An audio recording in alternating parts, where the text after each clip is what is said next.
porque estou sempre a cantar,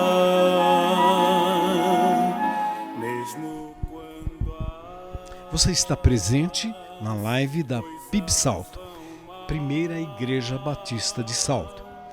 A maravilhosa graça de Deus ao seu alcance. E eu quero falar nesse momento sobre a vida é mais. A sua vida é mais. A sua vida é mais do que qualquer coisa. Portanto, cuide dela, preserve a vida, alegre-se com a vida e trilhe o seu caminho de vida. Vou dissertar daqui a pouco alguns tópicos à luz da palavra de Deus, para que você faça do seu caminho na vida um caminho esplendoroso diante do Pai Eterno que cuida de você. Fique conosco e acompanhe toda a dissertação para a glória do Senhor. Louvado seja o seu nome. Amém. A vida é mais. Vou repetir. A vida é mais. Eu quero me basear na palavra de Deus. E eu quero mencionar uma parábola que Jesus contou. Ele falava de um homem muito rico. E esse homem conseguiu produzir em abundância. Ele auferiu muita riqueza, muitos bens. E ele se questionava: o que eu vou fazer com tanta coisa? A vida para ele eram os seus bens, era a sua riqueza. E ele estava preocupado o que ia fazer com tanta riqueza. Ele tomou uma decisão. E a decisão foi essa: eu não tenho armazéns suficientes para guardar tudo que eu possuo. E o que ele pensou? Eu vou alargar, eu vou construir outros para que eu possa armazenar tudo que eu tenho, tudo que eu possuo. E ele gastou, investiu e alargou os seus armazéns. E depois de tudo feito, aí ele disse para ele mesmo: agora eu posso descansar, agora eu posso comer à vontade, agora eu posso beber, agora eu posso folgar, agora eu posso, porque eu tenho bens em abundância. Nesse momento, a intervenção divina vem sobre a vida desse homem. E ela vem de uma maneira terrível. E aí a expressão é essa: você é louco, você é um louco, você vai morrer, e você pode morrer hoje, e o que você amealhou, o que você conseguiu, vai ficar para quem?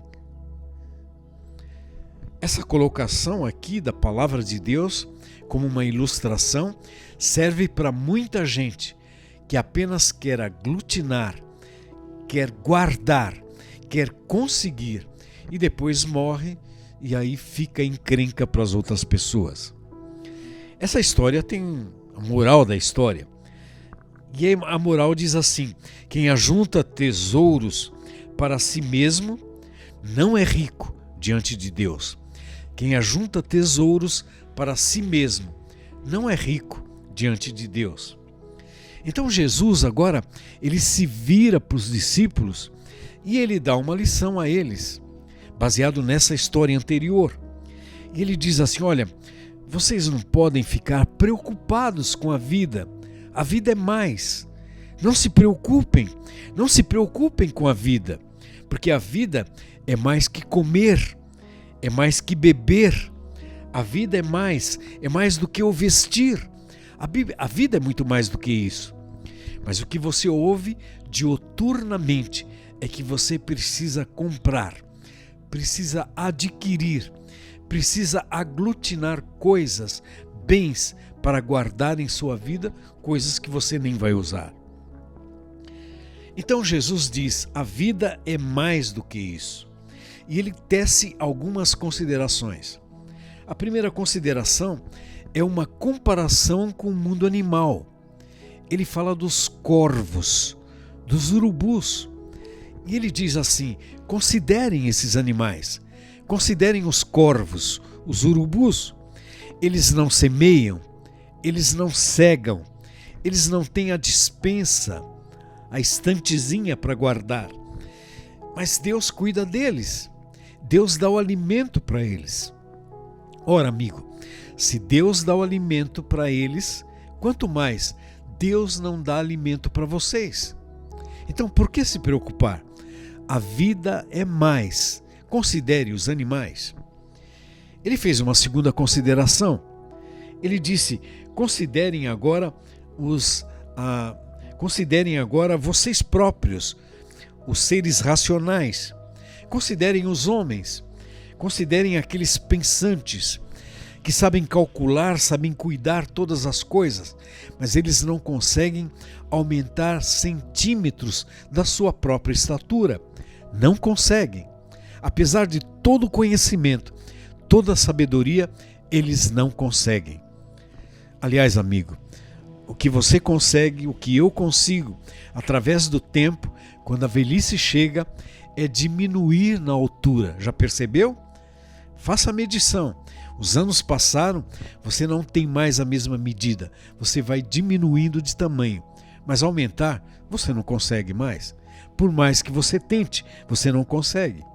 Então Jesus diz: considere isso. A vida é mais do que isso. A vida é mais do que alguns centímetros, a mais ou a menos. A vida é muito mais do que isso. Então, por que a preocupação? Por que se preocupar com os outros, se a vida é mais? Ele diz outra coisa. Agora, no mundo vegetal, ele diz: considere os lírios, lírios do campo. Eles crescem naturalmente crescem. E eles não trabalham, eles não fiam. E nem o Salomão, o grande Salomão da Bíblia, o homem rico e poderoso, ele conseguiu na sua plenitude vestir-se como se vestem os lírios do campo. Então Deus diz: ora, se toda a erva do campo é cuidada por ele, quanto mais vocês, quanto mais você, amigo, quanto mais você, amiga, é cuidado por Deus de alguma maneira. Então aqui Jesus diz: vocês têm pouca fé, são pessoas de pouca fé. Eliminem a culpa dessa falta de fé e confiem no Deus pleno e verdadeiro que cuida de cada um.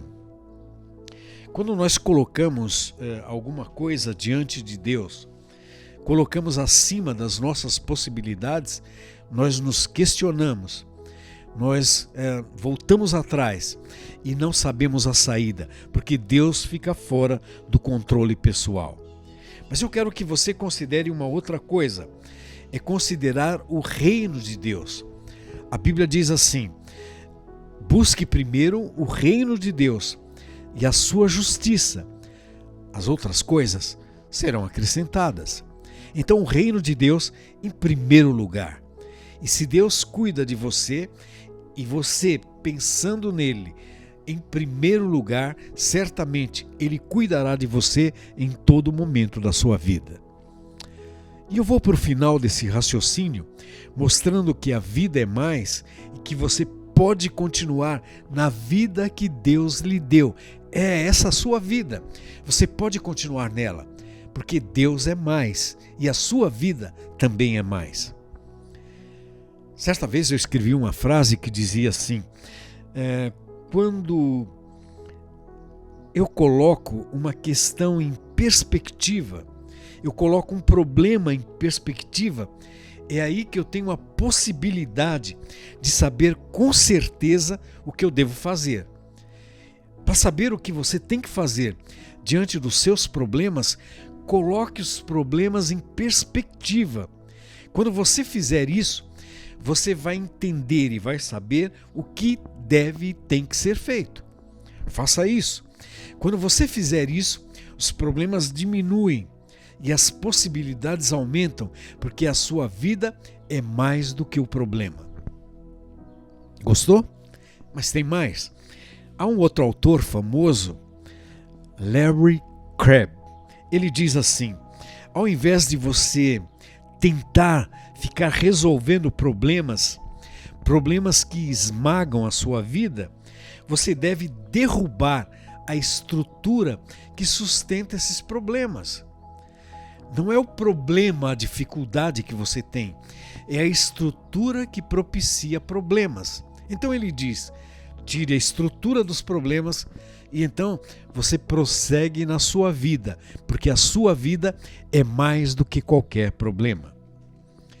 Eu finalizo as comparações com um autor brasileiro chamado Fernando Sabino. O Sabino disse assim, de tudo isso aí, sobram 3 coisas. A primeira é a de que nós devemos estar sempre começando. E nós estamos numa época do ano em que todos nós nos propomos a começar outra vez. É hora de começar outra vez. No primeiro dia do ano, em seguida, estamos começando outra vez. Sempre é um recomeço. Então, amigo, comece outra vez. Tá difícil? Comece outra vez. O segundo conselho de Fernando Sabino é que é preciso continuar. Eu tenho que saber que eu tenho que continuar. Então você começa e aí vem o desânimo, aí vem a dificuldade, aí vem os empecilhos. Aí Sabino aconselha, é preciso continuar. Continue, persevere na sua caminhada. Em terceiro lugar, Fernando Sabino diz, é preciso saber que nós podemos ser interrompidos. Você começa e sabe que é o momento de começar. Você pode ser interrompido nessa caminhada, mas você pode conseguir avançar mesmo nas interrupções. Então continue. Então comece, continue e saiba que você pode suplantar as interrupções. Então, dito isso, eu coloco algumas coisas para finalizar. Então, da interrupção que você tem no seu caminho, na sua vida, e quem sabe este ano passado, um ano de muita interrupção, muita interferência, então o conselho que fica é, faça caminhos novos. Foi interrompido aqui, vá para o outro caminho ali. Foi interrompido ali, vá para outro caminho acolá. Continue, faça um novo caminho. Quando você cair, quando houver uma queda, aproveite a queda e faça um novo passo de dança. É claro que é desajeitado, mas é um novo passo de dança. E leve com humor a queda que você tiver no caminho.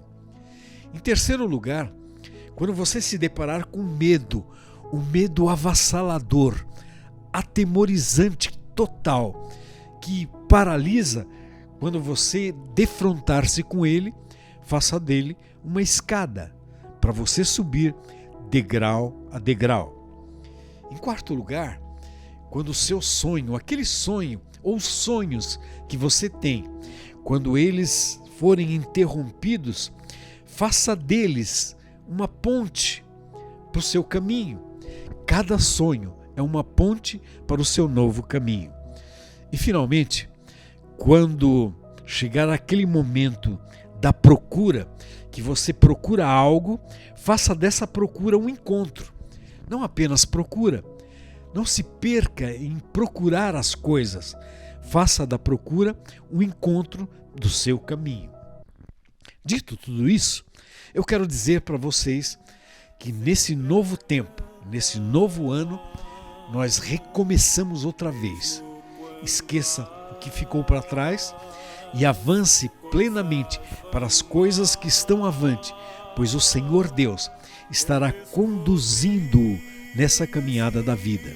Ora, se Ele ajuda o mundo animal, se Ele ajuda o mundo vegetal, se Ele ajuda o mundo mineral e se Ele ajuda os humanos, e em particular Ele o ajuda e de forma maravilhosa, quanto mais você Ele ajuda, Ele há de ajudar a você fazer um novo trajeto na sua vida. Por isso eu digo, por isso eu reafirmo e por isso eu lhe imponho essa palavra: a vida é mais, a sua vida é mais, a sua vida é mais, a sua vida é mais. Que o Senhor seja louvado. Amém. Deus é canção nas noites negras.